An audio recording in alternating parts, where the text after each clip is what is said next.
ಎಲ್ಲರಿಗೂ ನಮಸ್ಕಾರ. ಸರ್ವೇ ಜನ ಸುಖಿನೋ ಭವಂತು, ಸರ್ವೇ ಸಂತು ನಿರಾಮಯ, ಸರ್ವೇ ಭದ್ರಾಣಿ ಪಶ್ಯಂತು, ಮಾ ಕಶ್ಚಿತ್ ದುಃಖ ಭಾಗ್ ಭವೇತ್.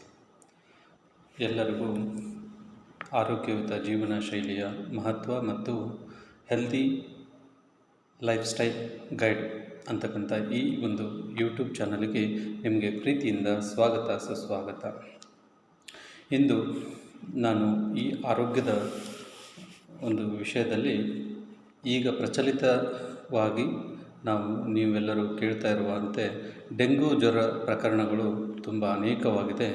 ಹೀಗಾಗಿ ಆ ಒಂದು ವಿಷಯದ ಮೇಲೆ ನಾನು ನಿಮ್ಮ ಮುಂದೆ ಒಂದೆರಡು ಮಾತುಗಳನ್ನ ಹಂಚ್ಕೋಬೇಕಂತ ಬಂದಿದ್ದೇನೆ. ಹಾಗಾದರೆ ಡೆಂಗು ಜ್ವರ ಅಂದರೆ ಏನು, ಇದು ಹೇಗೆ ಬರುತ್ತೆ, ಇದು ಬಂದ ಮೇಲೆ ನಮ್ಮಲ್ಲಿ ಏನೇನೆಲ್ಲ ಲಕ್ಷಣಗಳು ಕಂಡುಬರ್ತವೆ, ಇದನ್ನು ತಡೆಗಟ್ಟನ್ನು ಹೇಗೆ ಮಾಡ್ಕೋಬೇಕು ಅನ್ನೋದ್ರ ಬಗ್ಗೆ ನಾನು ನಿಮಗೆ ಒಂದಿಷ್ಟು ಸಂಕ್ಷಿಪ್ತವಾಗಿ ವಿವರಣೆಯನ್ನು ಹೇಳ್ತೇನೆ. ಹಾಗಾದರೆ ಈಗ ಡೆಂಗು ಜ್ವರ ಅಂದರೆ ಏನು? ಡೆಂಗು ಜ್ವರ ಇದು ಒಂದು ವೈರಾಣುವಿನಿಂದ ಬರುವಂಥ ರೋಗ. ಇದು ಹೆಣ್ಣು ಇಡಿಸ್ ಈಜಿಪ್ಟ್ ಸೊಳ್ಳೆಗಳಿಂದ ಹರಡುವಂಥದ್ದು. ಇದು ಇನ್ಫೆಕ್ಟೆಡ್ ಸೊಳ್ಳೆಗಳಿಂದ ಕಚ್ಚಿದರೆ ಒಬ್ಬರಿಂದ ಮತ್ತೊಬ್ಬರಿಗೆ ಹರಡುವಂಥ ರೋಗವಾಗಿದೆ. ಸೊಳ್ಳೆಗಳ ಮುಖಾಂತರ ಹರಡ್ತದೆ. ಇದು ಈಗ ಇತ್ತೀಚಿನ ದಿನಮಾನಗಳಲ್ಲಿ ತುಂಬ ಮಾರಕವಾಗಿ ಹಬ್ಬಿದೆ. ಇದು ಸಣ್ಣದಿಂದ ಈಗೇನು ಸಣ್ಣ ಪುಟ್ಟ ಜ್ವರ, ಮೈಕೈ ನೋವು, ಶೀತ, ವಾಂತಿ, ವಕ್ರತೆ ಈ ಥರ ಏನು ಸಣ್ಣ ಪುಟ್ಟ ಕಾಣ್ತದೆ. ಇದನ್ನು ನಾವು ತಡೆಗಟ್ಟನೆ ಮಾಡದೇ ಇದ್ದರೆ ಇದು ಮಾರಣಾಂತಿಕವಾಗಿಯೂ ಕೂಡ ಈ ಒಂದು ರೋಗ ಹರಡುವಂಥ ಸಾಧ್ಯತೆಗಳು ಇದ್ದಾವೆ. ಹಾಗಾದರೆ ಡೆಂಗು ಜ್ವರ ಇತ್ತಿತ್ತಲಾಗ ಭಾಳನೇ ಸದ್ದು ಮಾಡ್ತಾಯಿದೆ. ಹೇಗೆ ಕೊರೋನಾ ಸದ್ದು ಮಾಡ್ತೋ ಆ ಒಂದು ಮಟ್ಟದಲ್ಲಿ ಇಲ್ಲ ಅಂದ್ರೂ ಅಟ್ಲೀಸ್ಟ್ ಒಂದು ಹಂತದಲ್ಲಿ ಹೋಗ್ತಾಯಿದೆ. ಹೀಗಾಗಿ ಅದ್ರ ಬಗ್ಗೆ ನಾವು ತಿಳ್ಕೊಬೇಕಾದದ್ದು ಬಹಳ ಮಹತ್ವವಾಗಿದೆ. ಆಮೇಲೆ ಈ ಒಂದು ಡೆಂಗು ವೈರಾಣು ನಮಗೆ ಹಗಲಿ ಹೊತ್ತಿನಲ್ಲೇ ಕಡಿಯುವಂಥದ್ದು, ಹಗಲು ಹೊತ್ತಿನಲ್ಲೇ ನಮ್ಮ ಸಂಪರ್ಕಕ್ಕೆ ಬರ್ತದೆ. ಹೀಗಾಗಿ ನಾವು ಭಾಳ ಎಚ್ಚೆತ್ತುಕೊಳ್ಬೇಕಾದಂಥದ್ದು ಅನಿವಾರ್ಯತೆ ಇದೆ. ಹಾಗಾದರೆ ಇದು ಹೇಗೆ ಹರಡ್ತೈತಿ, ಯಾರಿಗೆಲ್ಲ ಬರ್ತೈತಿಪ್ಪ ಅಂತಂದರೆ, ಮೊದಲನೇದಾಗಿ ಇದು ಎಲ್ಲ ವಯಸ್ಕರರು ಏಜ್ ಗ್ರೂಪಲ್ಲಿಯೂ ಬರ್ತದೆ.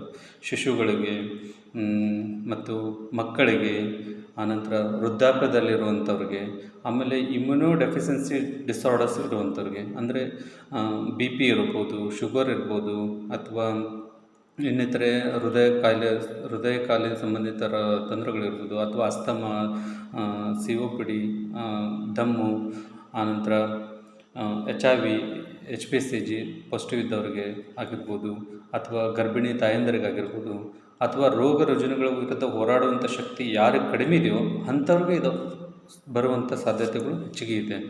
ಹೀಗಾಗಿ ಈ ಡೆಂಗು ಜ್ವರ ನಾವು ಅಲಕ್ಷ್ಯತನ ಮಾಡಬಾರ್ದು. ಹಾಗಾದರೆ ಇದು ಹೇಗೆ ಬರ್ತದೆ, ಯಾವ ರೀತಿ ಹರಡ್ತದೆ ಅಂದರೆ, ಇದು ಸೋಂಕಿತ ಸೊಳ್ಳೆಗಳಿಂದ ಹರಡ್ತದೆ. ಹಾಗಾದರೆ ಸೋಂಕಿತ ಸೊಳ್ಳೆಗಳಿಂದ ಕಚ್ಚೋದ್ರಿಂದ ಹರಡ್ತದೆ ಒಂದನೇದು. ಎರಡನೇದು ಯಾವ ರೀತಿ ಹರಡ್ತದೆ, ಸೋಂಕಿತ ವ್ಯಕ್ತಿಯಿಂದ ಆತನಿಗೆ ಸೊಳ್ಳೆ ಕಡಿದು ಅದು ಮತ್ತೊಬ್ಬರಿಗೆ ಹೋಗಿ ಕಡಿದಾಗ ಹರಡ್ತದೆ.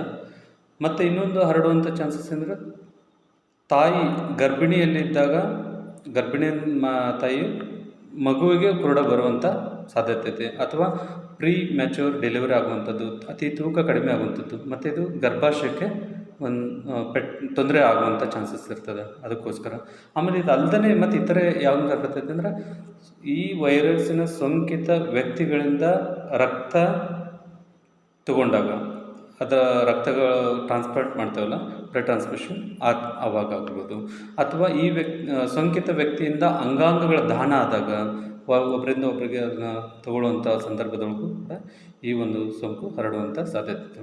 ಹಾಗಾದರೆ ಇದು ಬಂದರೆ ಹೇಗೆ ಗೊತ್ತಿಟ್ಟಿದ್ದು ನಮ್ಮ ದೇಹದಲ್ಲಿ ಅದು ಬಂದೈತನ ಹೆಂಗೆ ಗೊತ್ತಾಗ್ತೈತೆ ಅಂತಂದರೆ, ಲಕ್ಷಣಗಳು ಮೇಯ್ನಾಗಿ ಇದು ಸಾಮಾನ್ಯ ಡೆಂಗ್ಯೂ ಜ್ವರದೊಳಗೆ ಒಂದು ತಲೆನೋವು ಭಾಳ ಇರ್ತದೆ, ಜ್ವರ ಭಾಳ ತೀವ್ರತಾದಂಥ, ಸಾಮಾನ್ಯಕ್ಕಿಂತನೂ ತೀವ್ರತಾದಂಥ ಜ್ವರ ಇರ್ತವೆ. ಇದು ಬಂದ್ರಪ್ಪ ಅಂದರೆ ಮಿನಿಮಮ್ 102, 103, 104 ಡಿಗ್ರೀಸ್ ಫ್ಯಾರನ್ಹೀಟಲ್ಲಿ ಜ್ವರ ಕಾಣಿಸ್ಕೊಳ್ತದೆ. ತೀವ್ರತರವಾದಂಥ ತಲೆನೋವು ಇರ್ತದೆ. ಅನೇಕ ರೀತಿಯಂಥ ಮೈಕೈ ನೋವು, ಜಾಯಿಂಟ್ ಪೇನು, ಎಲುಬು ಕೀಲುಗಳು ನೋವಿಸ್ತಾ ಇರ್ತಾವೆ. ಮತ್ತು ಇದು ಅಲ್ಲದೇ ಇಷ್ಟಲ್ಲದೇ ಮಾಂಸಖಂಡಗಳಲ್ಲಿ ನೋವು ಕಂಡು ಬರ್ತದೆ. ಮತ್ತು ಸುಸ್ತಾಗ್ತಾನೆ ಮನುಷ್ಯ, ಆಯಾಸ ಆಗ್ತಾನೆ. ಆಮೇಲೆ ಎಲ್ಲೆಲ್ಲಿ ಕಡಿದಿರ್ತದಲ್ಲ ಸೊಳ್ಳೆ, ಅಲ್ಲೆಲ್ಲ ಸ್ಕಿನ್ದು ಇನ್ಫೆಕ್ಷನ್ ಅಂದ್ರೆ ಕಲೆಗಳು ಕಾಣ್ತಾ ಹೋಗ್ತದೆ. ವಾಂತಿ ಬರುವಂಥ ಚಾನ್ಸಸ್ ಇದೆ, ವಾಕರಿಕೆ ಬರ್ತದೆ. ಆಮೇಲೆ ಇದೇ ರೀತಿಯಾಗಿ ಕಣ್ಣುಗಳು ಹಿಂದೆ ಭಾಳ ಇಂಥಲ್ಲೆಲ್ಲ ಕಣ್ಣು ಹುಬ್ಬುಗಳ ಹಿಂದೆ ಭಾಳ ನೋವು ಅಂದ್ರೆ ನೋವು ಇರ್ತೈತಿ, ವಿಪರೀತ ನೋವು ಇರ್ತೈತಿ. ಮತ್ತು ಇದಲ್ದೇ ಏನೇನು ಆಗ್ತದಪ್ಪ ಅಂದರೆ ಇವು ಸಣ್ಣ ಪುಟ್ಟ ಲಕ್ಷಣಗಳು ಕಂಡುಬರ್ತವೆ. ಇದನ್ನು ನಾವೇನಾದರೂ ಪ್ರಥಮ ಹಂತದಲ್ಲೇ ಸ್ವೀಕರಿಸಿ ಅದನ್ನು ಟ್ರೀಟ್ಮೆಂಟ್ ತೊಗೊಂಡ್ರೆ ಏನೂ ಪ್ರಾಬ್ಲಮ್ ಇಲ್ಲ. ಇದನ್ನು ಟ್ರೀಟ್ಮೆಂಟ್ ತೊಗೊಳ್ದೇ ಅಲಕ್ಷ್ಯತನ ಮಾಡಿದ್ರೆ ಮುಂದೆ ಡೆಂಗ್ಯೂ ಹೆಮರೇಜಿಕ್ ಫೀವರ್ ಮತ್ತು ಡೆಂಗ್ಯೂ ಶಾಕ್ ಸಿಂಡ್ರೋಮ್ ಅಂತಂದು ಕರೀತೇವೆ. ಸೊ ಆ ಒಂದು ಹಂತಕ್ಕೆ ಅದು ಇದ್ರ ಮುಂದಿನ ಹಂತ ಹೋಗ್ತದೆ. ಸೊ ಹೀಗಾಗಿ ಅಲ್ಲಿ ಆದಾಗ ಏನಾಗ್ತದೆ, ಈ ಸಾಮಾನ್ಯ ಲಕ್ಷಣದ ಜೊತೆಗೆ ಒಸಡುಗಳಲ್ಲಿ, ಮೂಗಿನಲ್ಲಿ, ಬಾಯಿಂದ ರಕ್ತ ಬೀಳುವಂಥ ಚಾನ್ಸಸ್ ಇರ್ತದೆ. ಆಮೇಲೆ ನಾವೇನು ವಾಂತಿ ಮಾಡ್ತೀವಿ ಅಥವಾ ಮೋಷನ್ ಮಾಡ್ತೀವಿ, ಸಂಡಾಸ್ ಆಗ್ತದೆ, ಆಮೇಲೆ ಕಾಲ್ಮಡಿ ಮಾಡ್ತೀವಿಲ್ಲ ಅದರೊಳಗೆ ರಕ್ತ ಹೋಗುವಂಥದ್ದು ಇರ್ತದೆ. ಆಮೇಲೆ ನಮ್ಮ ಚರ್ಮದೊಳಗೆ ರಕ್ತ ಹೆಪ್ಪುಗಟ್ಟುವಂಥದ್ದು ಆಗುತ್ತದೆ. ಸೊ ಹೀಗೆ ಅನೇಕ ಚರ್ಮದ ತೊಂದರೆಗಳು ಇರ್ತವೆ, ಇನ್ನೂ ಹೆಚ್ಚಿನದ್ರಾಗ ಇರ್ತವೆ. ಮತ್ತು ಉಸಿರಾಡೋಕ್ಕೆಲ್ಲ ತೊಂದರೆ ಅನ್ನಿಸ್ತದೆ ಆ ಟೈಮ್ದಾಗ. ಉಸಿರಾಡೋಕ್ಕೆ ತೊಂದರೆ, ಅಂಗಾಂಗಗಳ ಮೇಲೆ ಕೆಲವೊಂದು ಪ್ರಭಾವಗಳು ಬೀಳ್ತವೆ. ಆನಂತರ ಮನುಷ್ಯನಲ್ಲಿ ಏನು ನಮ್ಮದು ಬಾಡಿ ಒಳಗೆ ಇಮ್ಯುನಿಟಿ ಪವರ್ ಅಂತ ಇರ್ತೈತಿ, ರೋಗ ರುಜಿನಗಳ ವಿರುದ್ಧ ಹೋರಾಡುವಂಥ ಶಕ್ತಿ ಇರ್ತದೆ, ಅದನ್ನು ಕುಂದಿಸ್ತದೆ. ಮೇನ್ ಇಂಪಾರ್ಟೆಂಟ್ ಅಂದರೆ ಬಿಳಿ ರಕ್ತ ಕಣಗಳು ಅಂತ ಕರಿತೀವಿ. ಬಿಳಿ ರಕ್ತ ಕಣಗಳು ಕೂಡ ಸಂಖ್ಯೆ ಕಡಿಮೆ ಆಗ್ತಾ ಹೋಗ್ತೈತಿ. ಜ್ವರ ಬಂದು ಒಂದು 2-3 ದಿನದೊಳಗೆ 2-3 ಅಥವಾ 7 ದಿನದೊಳಗೆ ಏನಾಗ್ತದೆ, ಜ್ವರ ಕಡಿಮೆ ಆಗ್ತದೆ. ಬಟ್ ಅದರ ಬಿಳಿ ರಕ್ತ ಕಣಗಳು ಕೂಡ ಕಡಿಮೆ ಆಗ್ತದೆ. ನಮ್ಮ ಯಾವುದೇ ರೋಗ ವಿರುದ್ಧ ಹೋರಾಡಬೇಕಂದ್ರೆ ಬಿಳಿ ರಕ್ತ ಕಣಗಳು ಅವಶ್ಯಕತೆ ಇರೋದು. ಸೊ ಹೀಗಾಗಿ ಅವೆಲ್ಲ ಬಂತಪ್ಪ ಅಂದ್ರೆ, ಅದೆಲ್ಲ ಕಡಿಮೆ ಆತಪ್ಪ ಅಂದ್ರೆ, ಒಂದು ಮನುಷ್ಯ ಸುಸ್ತಾಗ್ತಾನೆ, ಆಮೇಲೆ ಉಸಿರಾಡೋಕ್ಕೆ ತೊಂದರೆ ಆಗ್ತೈತಿ, ಆಮೇಲೆ ಬಾಡಿ ಒಳಗೆ ನಮ್ಮ ನೀರಿನ ಅಂಶ ಕಡಿಮೆ ಹೋಗ್ತದೆ. ಆನಂತರ ಈ ಥರ ಎಲ್ಲ ಆದಾಗ ಮುಂದೆ ಚಟುವಟಿಕೆ ಆಗೋಲ್ಲ, ಭಯ ಆಗ್ತದೆ ಮನುಷ್ಯಗೆ. ಏನಾಗ್ತದೆ, ನನಗೆ ಏನೇನೋ ಬದಲಾವಣೆಗಳಾಗ್ತಿದ್ದಾವೆ ಅಂತಂದು ಹೆದರಿ ಮನುಷ್ಯ ಏನು ಮಾಡ್ತಾನೆ, ಸರಿಯಾಗಿ ನೀರು ಕುಡಿಯೋಂಗಿಲ್ಲ, ಊಟ ಮಾಡೋಂಗಿಲ್ಲ, ಹಸುವಾಗಂಗಿಲ್ಲ. ಸೊ ಸುಸ್ತಾಗಿ ಒಮ್ಮೊಮ್ಮೆ ಇದು ಮಾರಣಾಂತಿಕವಾಗಿಯೂ ಕೂಡ ನಮಗೆ ಸಂಭವಿಸ್ತದೆ. ಹಾಗಾದರೆ ಇಷ್ಟೆಲ್ಲ ಇದು ಏನು ಪ್ರಭಾವ ಬೀಳ್ತೈತಿ, ಇದು ಎಲ್ಲಿಂದ ಬರ್ತದೆ, ಹೇಗೆ ಬರ್ತದೆ ಅಂತಂದ್ರೆ, ನಾವು ಈಗೆಲ್ಲ ನೋಡ್ತಿದ್ವಿ ಮಳೆಗಾಲ ಆಗ್ತದೆ, ಅಲ್ಲೆಲ್ಲೆಲ್ಲ ನೀರು ನಿಂದಿರ್ತಾವೆ. ನೀರಲ್ಲಿ ಆಗಿರ್ಬೋದು, ಅಥವಾ ನಮ್ಮ ಮನೆ ಒಳಗಡೆ ಅಥವಾ ಹೊರಗಡೆ ನಾವೇನು ತುಂಬಿಟ್ಟಿರುವಂಥ ಬ್ಯಾರಲ್ ಆಗಿರ್ಬೋದು, ಡ್ರಮ್ ಆಗಿರ್ಬೋದು, ಟಾಕಿ ಆಗಿರ್ಬೋದು, ಕೊಡ ಆಗಿರ್ಬೋದು, ಇನ್ನು ಹರವಿ ಆಗಿರ್ಬೋದು, ಇನ್ನು ಇತರೆ ಇದರೊಳಗೆ ನಾವು ನೀರು ತುಂಬಿಟ್ಟಿರ್ತೀವಿ. ಆ ನೀರಲ್ಲಿ ಸರಿಯಾಗಿ ಮುಚ್ಚಳ ಇರೋದಿಲ್ಲ. ಅದು 4-5 ದಿನಗಂಟ್ಲೆನೂ ವಾರಾನುಗಟ್ಲೆನೂ ಹಾಗೆ ತುಂಬಿಟ್ಟಿರ್ತೇವೆ ಬೆಳೆಸ್ತಾನೆ. ಸೊ ಅಂಥಲ್ಲೆಲ್ಲ ಏನು ಮಾಡ್ತದೆ, ಈ ಸೊಳ್ಳೆ ಮೊಟ್ಟೆಗಳನ್ನ ಇಡ್ತದೆ. ಆ ಮೊಟ್ಟೆಗಳು ಲಾರ್ವಾ ಆಗಿ, ಪ್ಯೂಪ ಆಗಿ, ಮತ್ತು ಸೊಳ್ಳೆಗಳಾಗಿ ಮಾರ್ಪಾಡಾಗ್ತದೆ. ಹೀಗಾಗಿ ಅವುಗಳನ್ನ ನಾವು ಎಲ್ಲಿ ಶೇಖರಿಸಿಟ್ಟಿರ್ತೀವಿ ನೀರು, ಅವುಗಳಲ್ಲಿ ಹಬ್ತದೆ ಒಂದದು. ಆಮೇಲೆ ಮಳೆಗಾಲ ಆಗಿರೋದ್ರಿಂದ ನಮ್ಮ ಮೇಲೆ ನೀರು ನಿಂತಿರ್ತವೆ, ನಮ್ಮ ಮನೆ ಎದುರುಗಡೆ ಮುಂದ್ಗಡೆ ಎಲ್ಲ, ಅಲ್ಲಿಂದ ಬಂತು ಅಲ್ಲಿ ಸೊಳ್ಳೆಗಳು ಉತ್ಪತ್ತಿಯಾಗಿ ಹರಡ್ತದೆ. ಆಮೇಲೆ ಚರಂಡಿಗಳು ಹರಿದು ಹೋಗದೇ ಇರುವಾಗ ಮತ್ತು ಅದು ಬ್ಲಾಕೇಜ್ ಆಗಿ ಅಲ್ಲಿ ಕೂಡ ಸೊಳ್ಳೆಗಳು ಉತ್ಪತ್ತಿಯಾಗಿ ಅಲ್ಲಿಯೂ ಕೂಡ ಹರಡುವಂಥದ್ದು ಆಗಿರ್ಬೋದು. ಅಥವಾ ನಾವು ಉಪಯೋಗ ಮಾಡಿ ಬಿಸಾಡಿ ಹೋಗಿರುವಂಥ ವಸ್ತುಗಳಲ್ಲಿ, ಟಯರು, ಟ್ಯೂಬ್ಗಳಲ್ಲಿ ಕೂಡ ಇದು ಶೇಖರಣೆ ಆಗಿರುವಂಥ ನೀರಿಂದ ಆಗಿರ್ಬೋದು. ಅಥವಾ ನಾವು ಉಪಯೋಗ ಮಾಡಿ ಬಟ್ಟೆಗಳನ್ನ ವಾಶ್ ಮಾಡೋದಾಗಲಿ, ಭಾಂಡೆಗಳನ್ನ ತೊಳೆದು ಕಿಚನ್ ಗಾರ್ಡನ್ನಲ್ಲಿ ನೀರು ಬಿಟ್ಟಿರ್ತೀವಿ, ಆ ನೀರು ಇಂಗದೆ ಅಲ್ಲೇ ನಿಂತಿದ್ದರಿಂದ ಇದಾಗಿರ್ಬೋದು. ಆ ಒಂದು ಪ್ರದೇಶದಿಂದನಾದರೂ ಬರುವಂಥದ್ದಾಗಿರ್ಬೋದು. ಇದು ಅದರಲ್ಲಿ ಸ್ಪೆಷಲಿ ಡೆಂಗ್ಯೂ ಸೊಳ್ಳೆ ಉತ್ಪತ್ತಿ ಆಗೋದು ಸ್ವಚ್ಛ ನೀರಿನಲ್ಲಿ ಮಾತ್ರ ಉತ್ಪತ್ತಿ ಆಗ್ತದೆ. ಸೊ ಹೀಗಾಗಿ ಅಲ್ಲಿಂದ ನಮಗೆ ಮೇನ್ ಸೋರ್ಸಸ್ಸು. ಇನ್ನು ನೆಕ್ಸ್ಟ್ ಇದು ಬಂತಪ್ಪ, ಇಷ್ಟೆಲ್ಲ ಲಕ್ಷಣಗಳು ನಾವು ಹೇಳಿದ ಲಕ್ಷಣಗಳು ಕಾಣ್ತು. ಹಾಗಾದ್ರೆ ನಾವು ಏನು ಮಾಡಬೇಕು?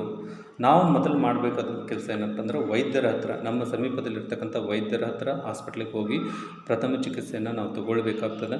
ಆಮೇಲೆ ಅವರು ವೈದ್ಯರ ಸಲಹೆ ಮೇರೆಗೆ ಅಥವಾ ಈ ಒಂದು ರಕ್ತ ಲೇಪನ ಪರೀಕ್ಷೆಯನ್ನು ಮಾಡ್ತಾರೆ. ಆ ರಕ್ತ ಪರೀಕ್ಷೆಯನ್ನು ನಾವು ಮಾಡಬೇಕು. ಇದರೊಳಗೆ NS1 ಅಂತ ಆ್ಯಂಟಿಜನ್ದು ಪರೀಕ್ಷೆಗಳು ಮಾಡ್ತಾರೆ, IgM, IgG ಮತ್ತು CPR ಇದನ್ನು ಪರೀಕ್ಷೆಗಳನ್ನ ಮಾಡ್ತಾರೆ, ರಕ್ತ ಪರೀಕ್ಷೆಗಳನ್ನ ಮಾಡ್ತಾರೆ. ಅದರಲ್ಲಿಂದ ದೃಢಪಡಿಸಿ ಸೋಂಕಿತನ ದೃಢಪಡಿಸ್ತಾರೆ ಅವರು.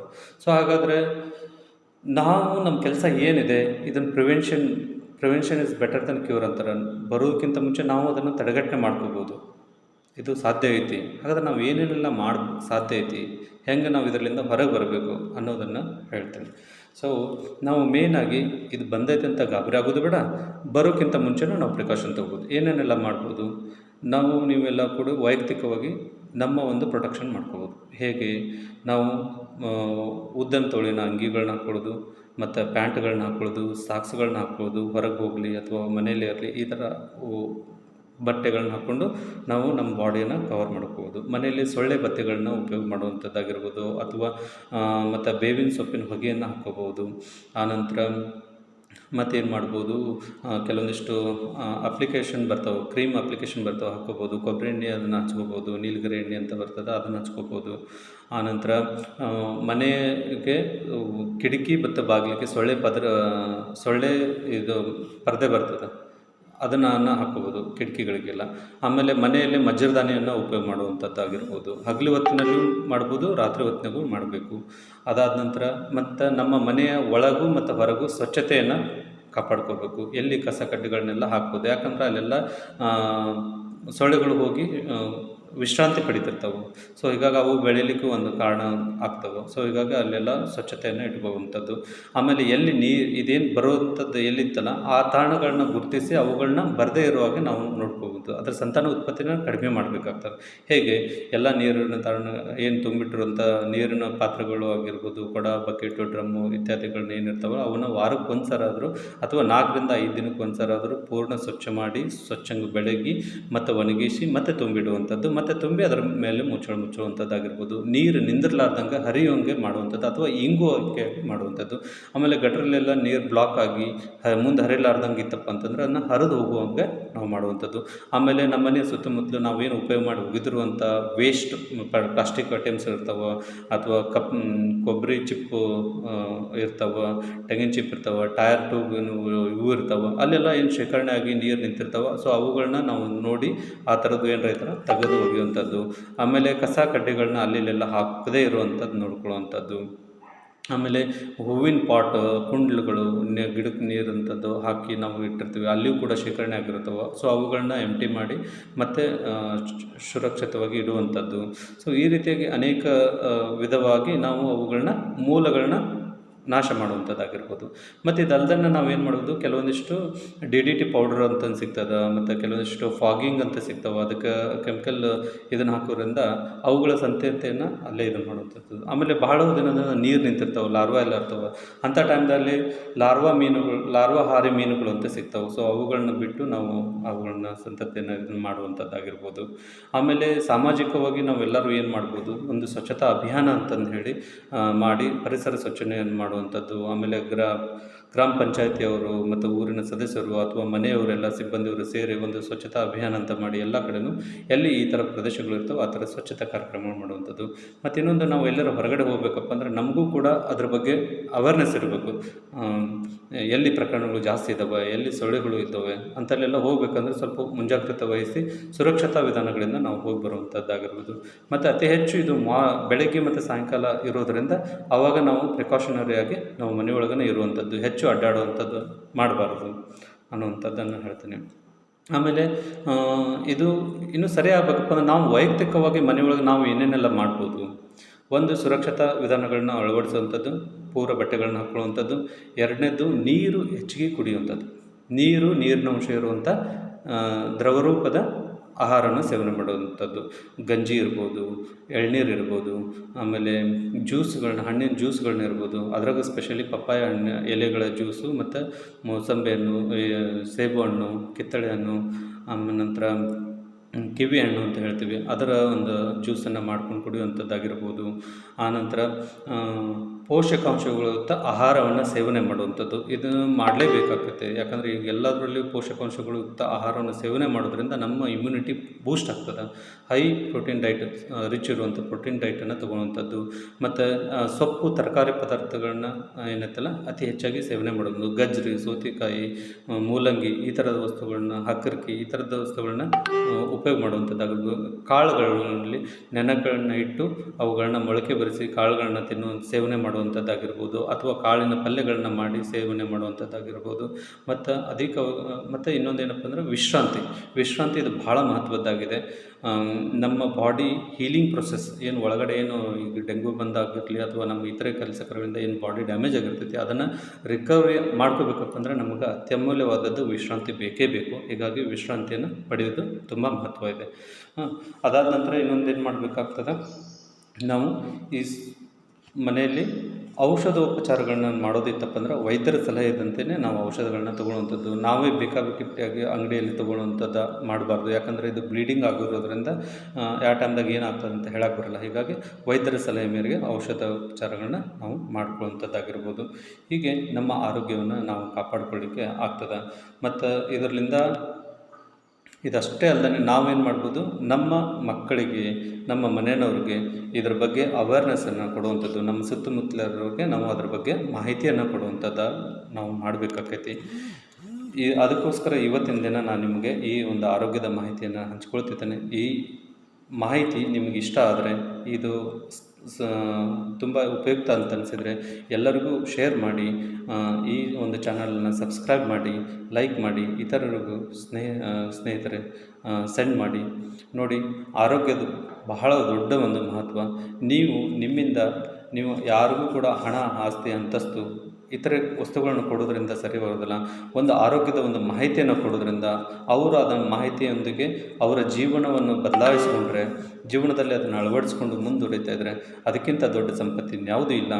ಯಾಕೆಂದರೆ ಸ್ನೇಹಿತರೆ, ನಾವೀಗ ಹೊರಗಡೆ ನಾವು ಬಿಳಿ ರಕ್ತಕಣಗಳು ಹಾಕಿಸ್ಬೇಕಪ್ಪ ಅಂದ್ರೆ ಕೇಳಿದ್ವಿ, ನಾವು ಬರೀ ಒಬ್ಬ ವ್ಯಕ್ತಿಯಿಂದ ರಕ್ತವನ್ನು ತೆಗೆದು ಬಿಳಿ ರಕ್ತಕಣಗಳನ್ನಾಗಿ ಮಾರ್ಪಡಿಸಿ STP ಅಂತ ಹೇಳ್ತೀವಿ, ಅದನ್ನು ತೆಗೆದುಕೊಡೋದ್ರಿಂದನೇ 10,000, 15,000, 20,000ವರೆಗೂ ಬಿಲ್ಲನ್ನು ಮಾಡ್ತಾರೆ. ಅಂಥ ಒಂದು ಪ್ರಕ್ರಿಯೆ ಬ್ಲಡ್ಡನ್ನು ರೆಡಿ ಮಾಡುವಂಥದ್ದು ನಮ್ಮ ದೇಹದಲ್ಲೇ ಅಳವಡಿಸಿದವೆ. ಅವು ಬಹಳ ಮಹತ್ವದ, ಕೋಟ್ಯಾನುಕೋಟಿ ರೂಪಾಯಿ ಕೊಟ್ಟರು ಅದು ಸಿಗೋದಿಲ್ಲ. ಅಂಥದ್ದು ಭಗವಂತ ಕೊಟ್ಟಿರೋಂಥ ಗಿಫ್ಟು. ಈ ಆರೋಗ್ಯನ, ಈ ನಮ್ಮ ಶರೀರನ ಕಾಪಾಡಿಕೊಳ್ಳೋದು ನಮ್ಮ ಕೈಯಲ್ಲೇ ಇರ್ತೈತಿ. ಎಷ್ಟು ಕೊಟ್ಟರು ಹೊರಗಡೆಯಿಂದ ಬರಲ್ಲ. ಹೀಗಾಗಿ ನಾವು ನಾಳೆ ಜಡ್ಡು ಬಂದು ಆಸ್ಪತ್ರೆಗೆ ಅಡ್ಮಿಟ್ ಆಗಿ ಆಮೇಲೆ ನಾವು ಎಚ್ಚೆತ್ತುಕೊಳ್ಳೋಕ್ಕಿಂತ ಮುಂಚೆ, ಅದು ಬರೋಕ್ಕಿಂತ ಮುಂಚೆನೇ ನಾವೇನು ಮಾಡಬೇಕು, ಎಚ್ಚೆತ್ತುಕೊಳ್ಬೋದು.